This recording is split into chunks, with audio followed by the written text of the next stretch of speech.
नमस्कार, दोपहर समाचार में आपका स्वागत है।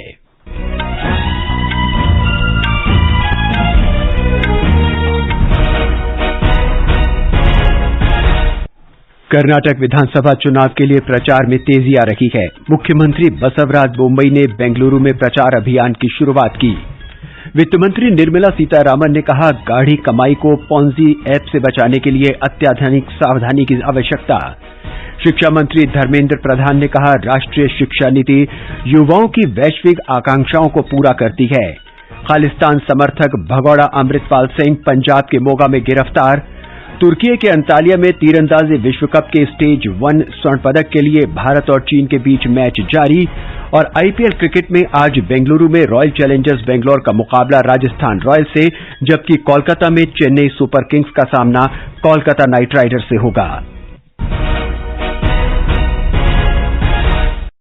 दोपहर समाचार के साथ मैं नवीन सक्सेना। कर्नाटक विधानसभा चुनाव प्रचार में तेजी आ रही है। प्रधानमंत्री नरेंद्र मोदी 30 अप्रैल को चन्नापटना में एक सभा को संबोधित करेंगे।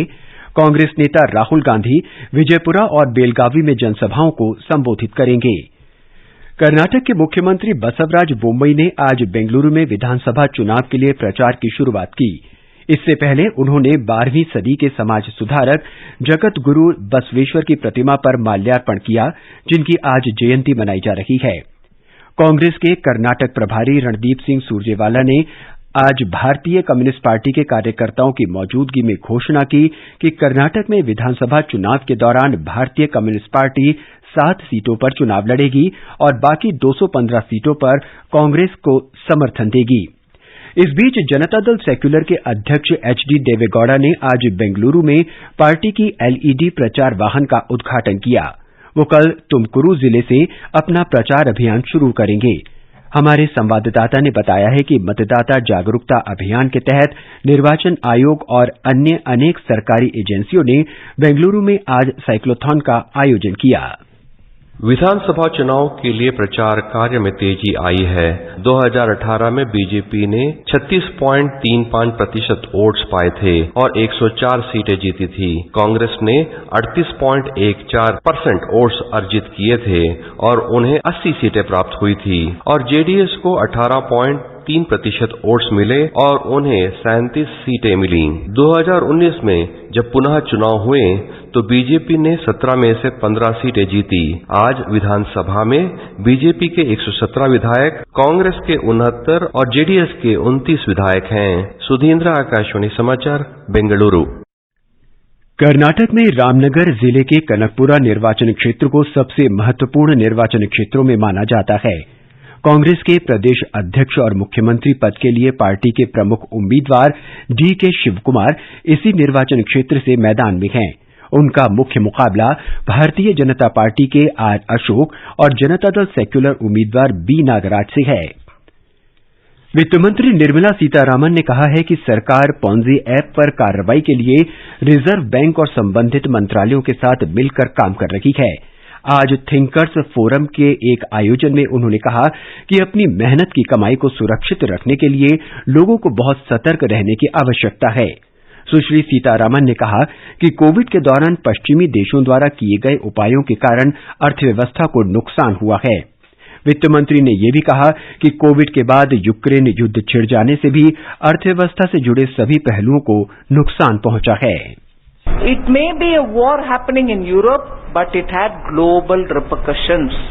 And with all this, because of the sanctions and because of the various global developments and the COVID, Western economies, which took a certain formula for dealing with the stressed economy situation, and that method has now proven hurtful of their economies as an after effect.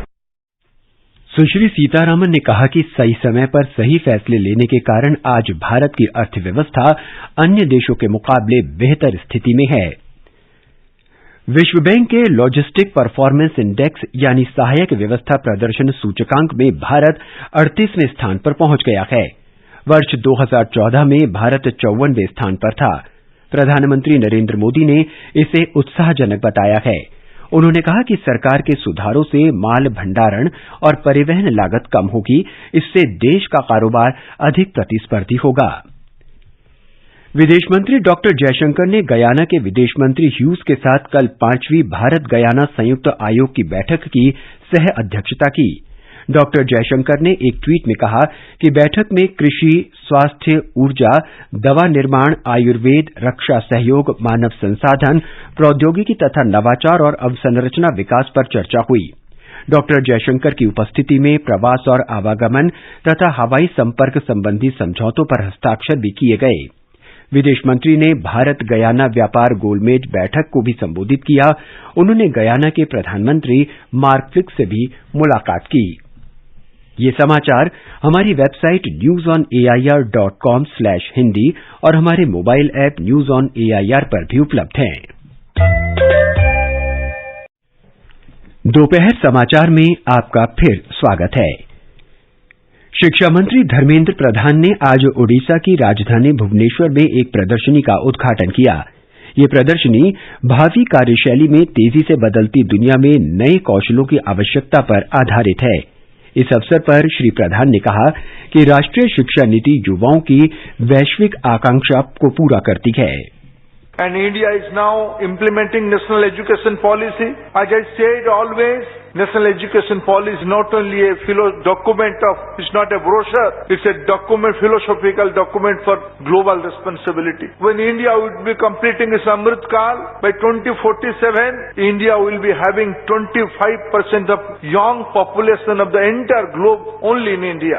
We all are implementing NEP. NEP has a mandate and responsibility to look into the global aspiration. प्रदर्शनी का आयोजन G20 के शिक्षा कार्य समूह की तीसरी बैठक के क्रम में किया गया है। इसमें प्रौद्योगिकी और शिक्षा जगत से जुड़ी इकाइयों ने भावी कार्यशैली पर अपने दृष्टिकोण को प्रदर्शित किया है। भुवनेश्वर के CSIR खनिज और सामग्री प्रौद्योगिकी संस्थान में आयोजित ये प्रदर्शनी 28 अप्रैल तक चलेगी। प्रधानमंत्री नरेंद्र मोदी केरल के 2 दिन के दौरे पर कल कोच्चि जाएंगे। वो कल शाम नौसेना के हवाई अड्डे INS गरुड़ का दौरा करेंगे। श्री मोदी कल तेवारा के सेक्रेड हार्ट कॉलेज ग्राउंड में भारतीय जनता पार्टी द्वारा आयोजित युवम सम्मेलन को संबोधित करेंगे। प्रधानमंत्री मंगलवार को तिरुवनंतपुरम के लिए रवाना होंगे, जहां वो तिरुवनंतपुरम और कासरगोड के बीच चलने वाली वंदे भारत एक्सप्रेस को रवाना करेंगे। इस बीच प्रधानमंत्री की 2 दिवसीय केरल यात्रा से पहले पुलिस ने धमकी भरा पत्र भेजने के मामले में कोच्चि निवासी एक व्यक्ति को गिरफ्तार किया है। पुलिस ने कहा कि इस व्यक्ति ने कथित तौर पर अपने पड़ोसी से बदला लेने के लिए पत्र लिखा था। केंद्रीय पत्तन, पोत परिवहन और जलमार्ग मंत्री सर्बानंद सोनोवाल कल तमिलनाडु के चेन्नई में IIT डिस्कवरी परिसर में पत्तन, जलमार्ग और तटों के लिए राष्ट्रीय प्रौद्योगिकी केंद्र का उद्घाटन करेंगे। केंद्र सरकार ने सागरमाला कार्यक्रम के तहत भारतीय प्रौद्योगिकी संस्थान चेन्नई में 77 करोड़ रुपए की लागत से केंद्र की स्थापना की है। ये संस्थान मंत्रालय की प्रौद्योगिकी इकाई के रूप में काम करता है। ये देश के मेक इन इंडिया और आत्मनिर्भर भारत कार्यक्रमों को भी मजबूती प्रदान करता है। पंजाब पुलिस और खुफिया शाखा के संयुक्त अभियान में खालिस्तान समर्थक और वारिस पंजाब दे संगठन के प्रमुख अमृतपाल सिंह को आज सुबह 6:45 पर मोगा जिले के रोडे गांव से गिरफ्तार कर लिया गया। अमृतपाल सिंह 1 महीने से फरार था। पुलिस महानिरीक्षक सुखचैन सिंह ने घटना का विवरण देते हुए कहा कि उसके खिलाफ राष्ट्रीय सुरक्षा कानून के तहत वारंट जारी किए गए हैं। गिरफ्तारी के बाद भटिंडा वायुसेना स्टेशन से असम में डिब्रूगढ़ ले जाया गया है।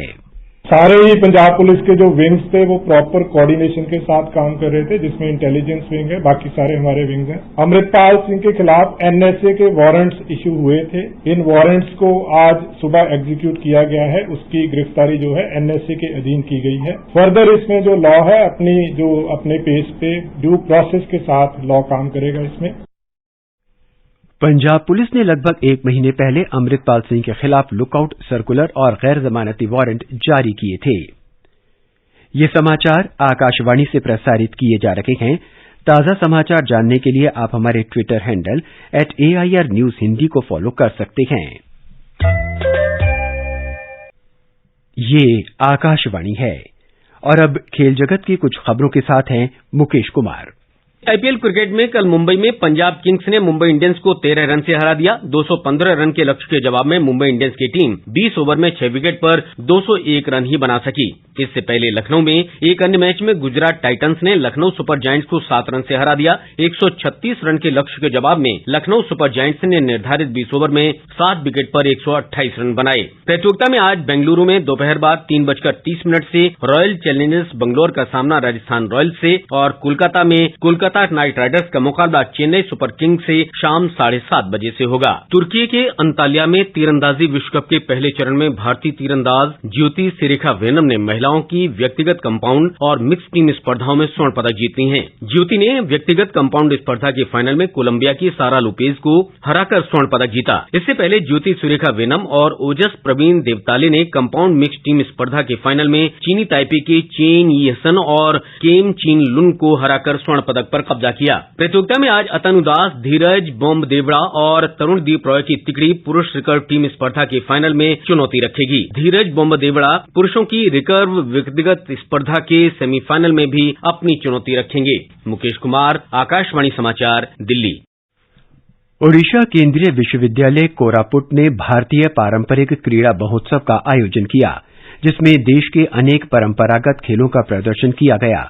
शिक्षा राज्य मंत्री डॉक्टर सुभाष सरकार ने एक ट्वीट में इस 2 दिवसीय आयोजन में शामिल होने के बाद खुशी जताई। उन्होंने इस महोत्सव में उत्साह के साथ भाग लेने वाले युवा खिलाड़ियों की सराहना की।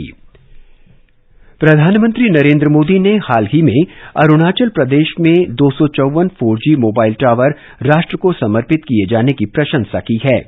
केंद्रीय विधि एवं न्याय मंत्री किरण रिजिजू के एक ट्वीट पर श्री मोदी ने कहा कि इस हाई स्पीड इंटरनेट सुविधा का इस क्षेत्र के सुदूर गांवों में रहने वाले लोगों के जीवन पर महत्वपूर्ण प्रभाव पड़ेगा।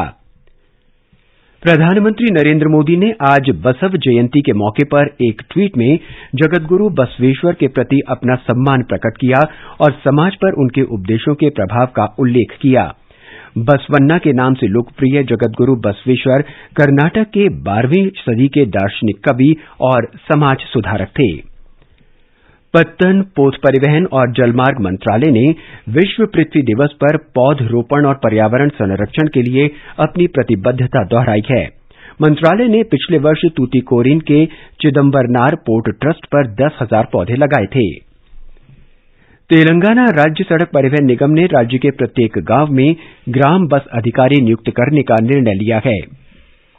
इसका उद्देश्य सार्वजनिक परिवहन सेवा प्रत्येक स्थान पर उपलब्ध कराना है।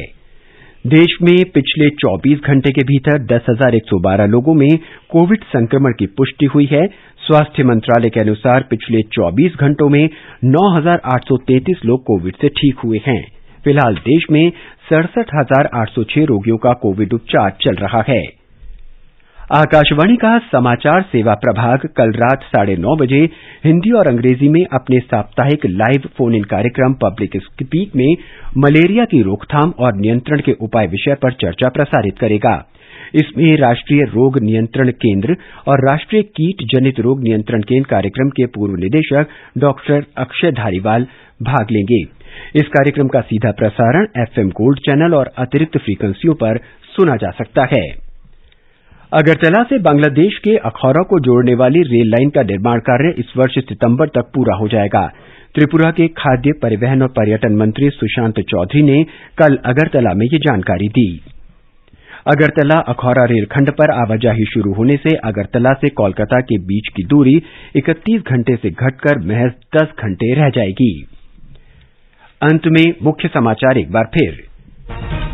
कर्नाटक विधानसभा चुनाव के लिए प्रचार में तेजी आ रही है। मुख्यमंत्री बसवराज बोम्मई ने बेंगलुरु में प्रचार अभियान की शुरुआत की।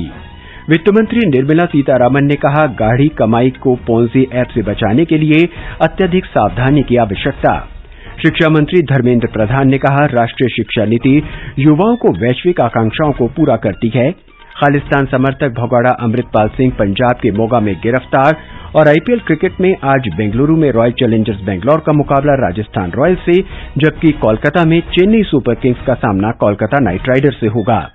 इसके साथ ही दोपहर समाचार का ये अंक समाप्त हुआ। नमस्कार।